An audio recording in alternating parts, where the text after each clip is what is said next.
Let's go, baby. Oh, break off. Okay. So, just started our walk. We've come out of the car park at the South Norwood Country Park. We're starting a walk that I started on Monday, and I got about halfway around and all of my equipment ran out of batteries, which is, nice. So we're having to start again. So yeah, this video might contain footage from both sources. So if the weather suddenly radically changes in the footage, it's because on Monday it was sunny with patchy cloud, and today it's kind of overcast and grey, which to be honest is my favourite kind of weather because I don't like walking in the sun, but there we are. And we're just walking past this mound at the moment, which I've got footage of from sunny Monday. Anyway, just as I was setting my equipment up just now, there were two people on the top of that mound, and yeah, there's a proposal.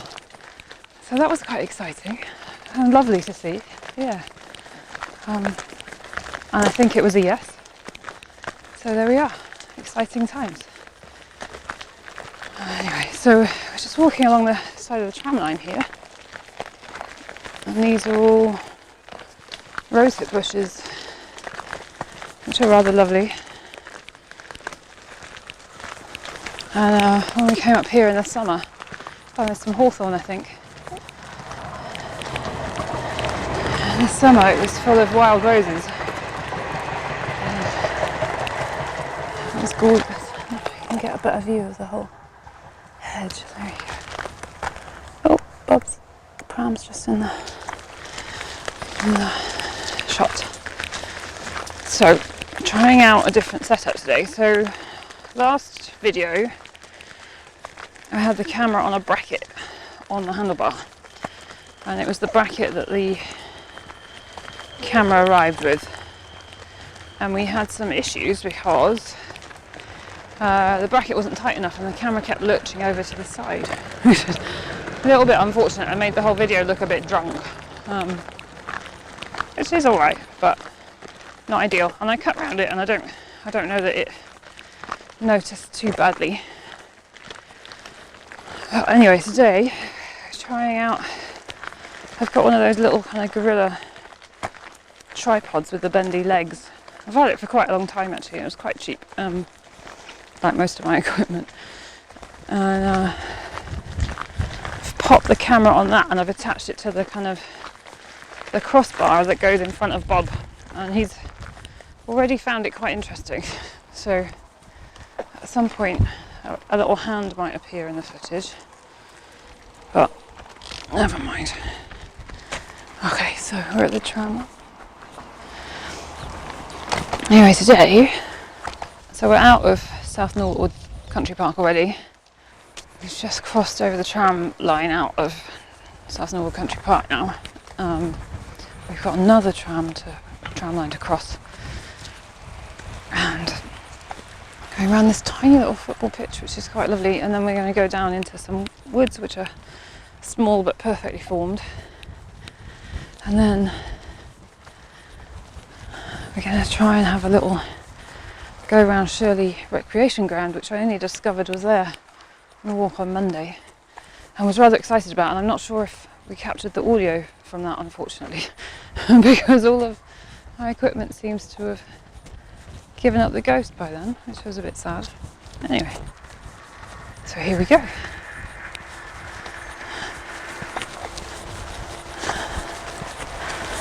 Bub's awake, and because it's lovely and cloudy, I don't have to put any kind of sunscreen up over him, and he can see the world. And he's having a good look around. He's looking a little bit confused, but he's having quite a nice look around. He's not sleeping very well at the moment, so mostly various shades of exhausted most of the time. Looking forward to that time when he sleeps through.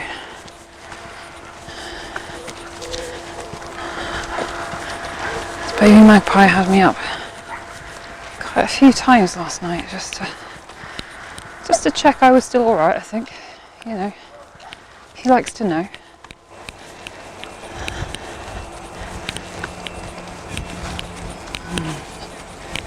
How is everyone? Everyone else's baby sleeping? Is it just me? I don't know.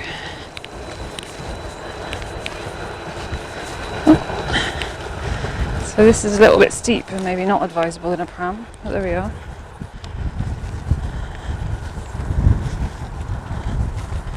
So we are just at Arena tram stop. You just need to cross over the road.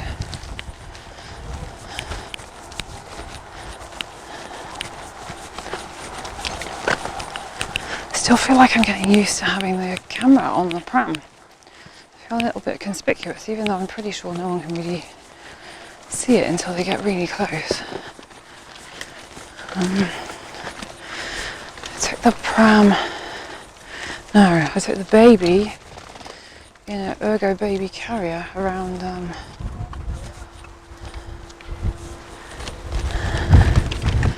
Crystal Palace the other day, and pretty much only one person asked me about the camera, and that was the ice cream man, who was thinking of getting a little camera for the front of the van for security. No one else noticed. But the footage was kind of... I went with my sister and didn't do any narration for a start, but the footage was really kind of lurchy. I'd attached it to the carrier and it kind of really lurched around quite a lot. So yeah, it wasn't such a success as an experiment. Yeah, so it wasn't such a success as an experiment. Because I think anyone watching that footage might get seasick, but let me know if you'd like it. I can put it online. And Bob's asleep.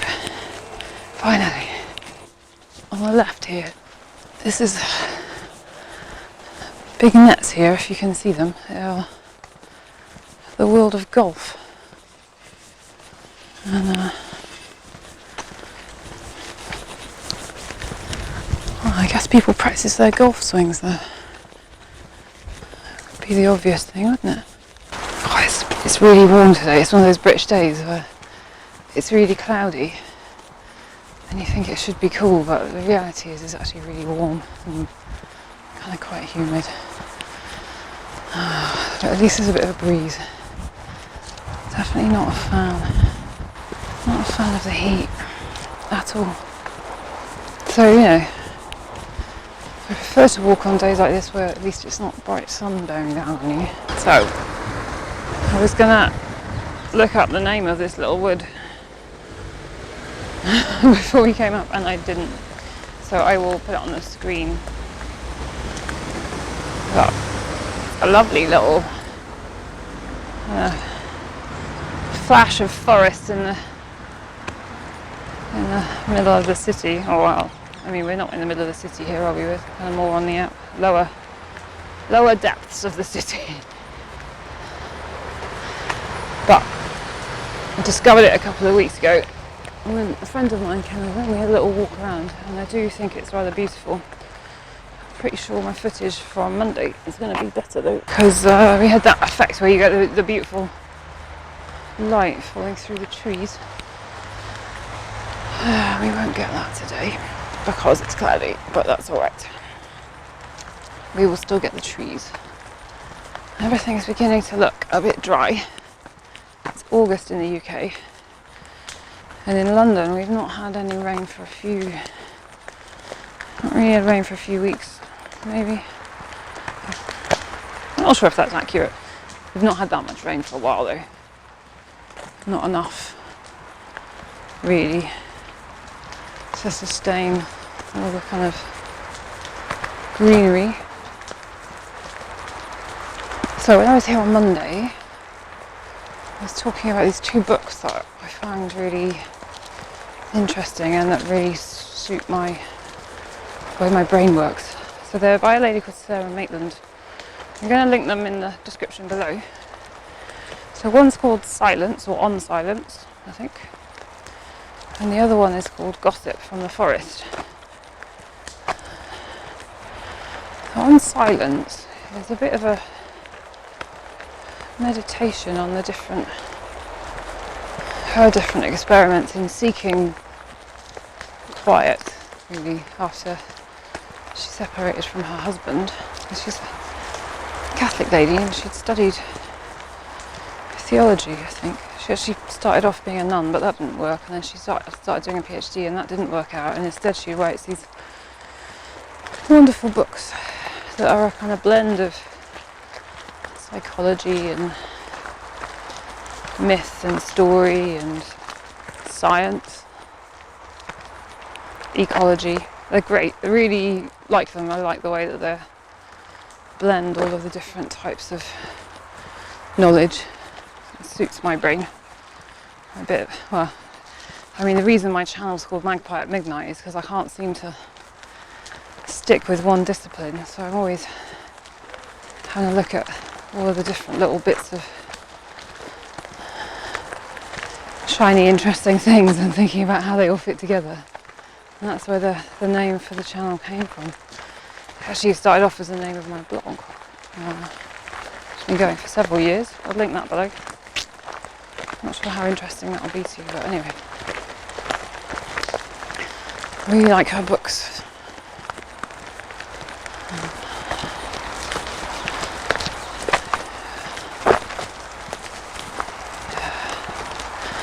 So, on silence, I've read both of them a few years ago and I haven't revisited them before starting to chat away about them, so there might not everything contained in may be entirely accurate, but on silence is this, she separated from her husband, and because they were both Catholic and he was a priest, they decided not to get divorced, but she wanted space to herself, really, and quiet to contemplate, and she talked about how she went off to different places and sought different environments in which she could experiment with silence, really. And talks about all the kind of beneficial effects. And then there's a chapter, I just remember it being really striking for me, there's a chapter in which she was in a house, I think it was in Yorkshire. I might be wrong about that, I'll check. Where this sudden and voluminous snowfall came down and she was trapped on her own for about 4 or 5 days. And she talks about how being stuck in a silent environment which is not of your choosing can have this really deleterious impact on your mental health. And she says she started hearing voices and basically began to enter a state of psychosis, I think. And then the snow was somehow cleared and she was able to get out of that situation, basically, and think about it and ponder it. And what was interesting, she drew parallels to sensory deprivation techniques that are used by the army to extract information from people. It's effectively torture, guys. Let's not be coy about it. And how within 4 days you can normally create a state of such terrible mental health that someone will probably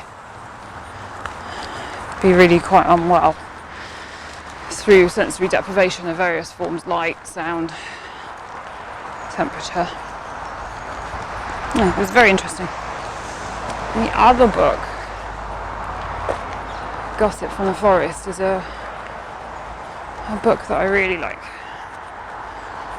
And that is a book where she looks at the kind of roots of the British tradition of fairy tales and how they relate to the forest. And here's the interesting thing about the British tradition of fairy tales, is that it's not British at all, really. It's kind of Teutonic, so it's rooted in our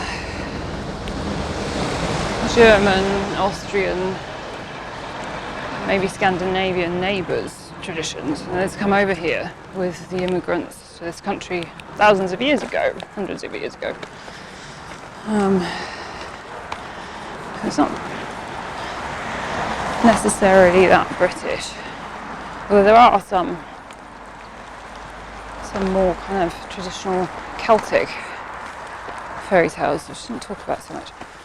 But she talks about the relationship with those stories and the forest, and she goes through all of the different trees, and each tree gets a chapter, and she talks about the role of each tree within the kind of traditional ancient British forest, which was a mixed deciduous, mostly deciduous forest, although the holly is obviously not a deciduous tree. She talks about the oak and the ash, and she talks about the beech and the birch, and I can't remember, I think it's the birch as being the queen of the forest. I really like that. I'm very fond of the silver birch tree that's in our neighbour's garden. There's quite a lot of silver birch trees I've seen out and about around here. And, in the more forested spaces there's actually lots of little oak trees. It's really interesting because I was reading a book called The Hidden Life of Trees recently. It was alright. It's written in this really strange way, which feels a little bit like you're reading a essay from someone who's in the middle of an exam, and it's a bit like and another thing, and another thing, and another interesting thing, rather than a flow of one idea to the other. I don't know if that's to do with the original text or if that's because of the way it was translated, because I think it's a German forester who wrote it, but I'll link it below. There's probably better books, to be honest. Anyway, he was talking about how oak trees, the grand old oak trees anyway, actually are quite comfortable on their own. You don't really get quite so many of them in forests. And how the other trees quite often muscle in on the space of the oak tree. And he also went on to talk about basically the mycelial networks that trees form with each other and that allow them to communicate with each other, which was quite exciting to me because it works as a plot point for my novel, The Wood Wide Web. This is Shirley Park, and when we discovered that this was so close to Northwood Park the other day, I was quite excited, and that was the moment that I found out pretty much all of my equipment had run out of batteries, so that wasn't an ideal moment. I was just going into some kind of meditation on the connections between all the different bits of art that I do, and I can't quite remember the thoughts I was having at the time, but they were quite good ones. It's a bit sad, really. I think what I was trying to say is that, so I didn't go to art school. I studied medicine to begin with. I had 3 or 4 years of that, decided that being a doctor wasn't for me. And then I went and did a PhD in psychology, and the PhD subject that I actually looked at, gosh, isn't this park lovely? Never been here before, it's gorgeous. So the subject I studied was actually how stories can influence our attitudes to the world, really. And it was social psychology, and the approach was a bit dry, but I got my PhD in that, and over the years you keep coming back to that theme. The power of human stories to change the way we think about things. So it's taken me, as I said in the last video, I've been working on a novel for quite a long time, and I think part of the problem was trying to work out what I was about, really. What was my story? What story did I want to tell? And in the day job, I've been working in mental health research for the last 8 years now. And I've come to start meeting people and talking with people who've got mental health problems, like quite serious mental health problems, and to and I get to know them as friends and understand people's experiences, which quite often don't match up to the experience that you, or to the stuff you read in the psychiatric textbooks, because I've read some of those, and they're kind of relatively sterile symptom lists, really don't capture the actual experience of these things. So,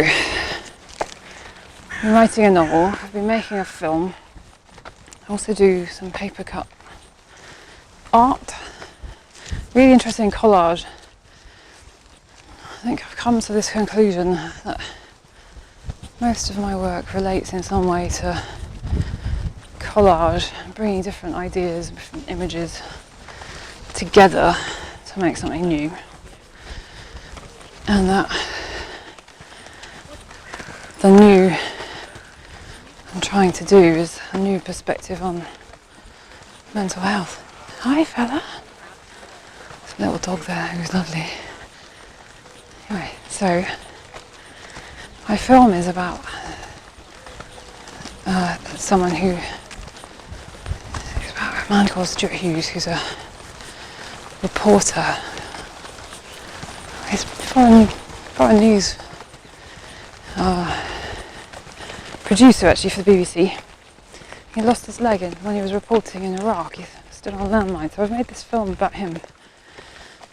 Say made, it's still unfinished 5 years later, which is a bit of a theme for my stuff. Anyway, I'm going to try and finish that film off while I'm on maternity leave. I'm really close now, there's just one section left to animate, so that's the other thing I chose to do. I chose to animate sections of it, and I really like the effect, but man, it just takes hours and hours and hours to do any small section. It's fine if you have hours and hours and hours to spare, but I do not at the moment have any hours to spare. So I've got to find time to animate this last section, do a final edit, and then I'm done, and I'll be putting that whole hour-long film on this channel at some point in the near future. So that's a watch this space situation. So that we've got a film about mental health. Oh, and the other thing that was interesting about that film for me is that I went to the Met Film School over in Ealing Broadway to do a kind of evening or weekend course on documentary filmmaking. I was really interested in these films that use a kind of a blend of different source material, really. Errol Morris's films like The Thin Blue Line, that kind of thing.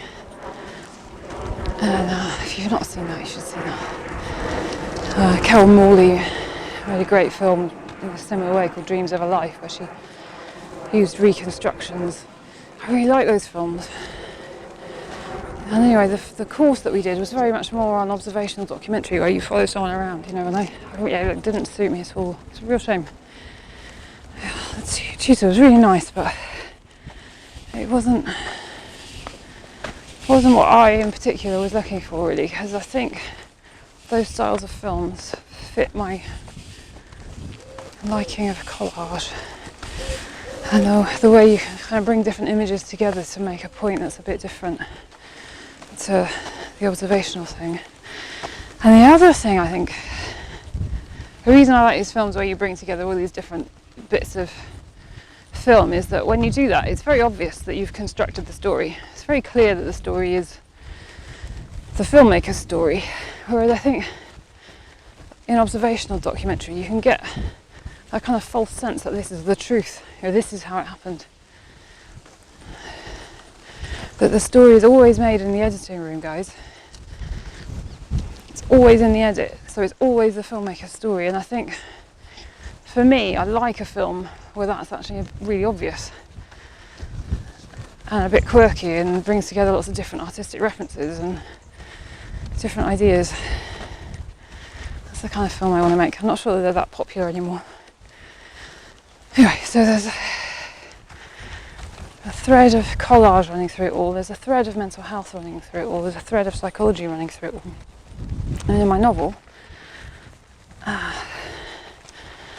got the thread of psychology and mental health and the thread of storytelling. And I'm going to do some paper cut art to go with it,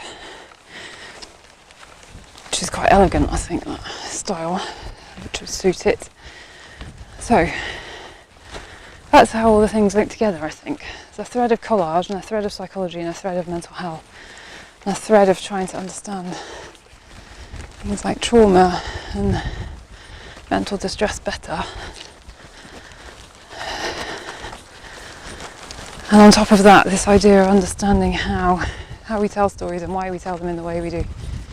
Wow, this park's enormous. I wonder if my batteries are still going. Yeah, batteries in the camera's still going. Goodness me. It's massive. See, the grass is kind of yellow. It's really dry. Oh, and the clouds beginning to break. I'm going to head back quite soon. See how far I can go around the outside. Oh, Bob's having a lovely sleep. Oh, so, that kind of woolly patchwork of thoughts, I think, is what my art's all about, in case you were interested. It's not really South Norwood Country Park because we haven't really walked in South Norwood Country Park, but that was the starting point. And then into that little loop of woods, and now a little turn around the Shirley playing field. So that's the little route. And like I said, I've never been here before, and it's rather lovely. There's quite a lot of trees, all going in a line, just down the middle there. I wonder if there was like a river or something. It's just fortuitous planting. I might pop back down this little line of trees, even though it's easier to get the buggy on the concrete.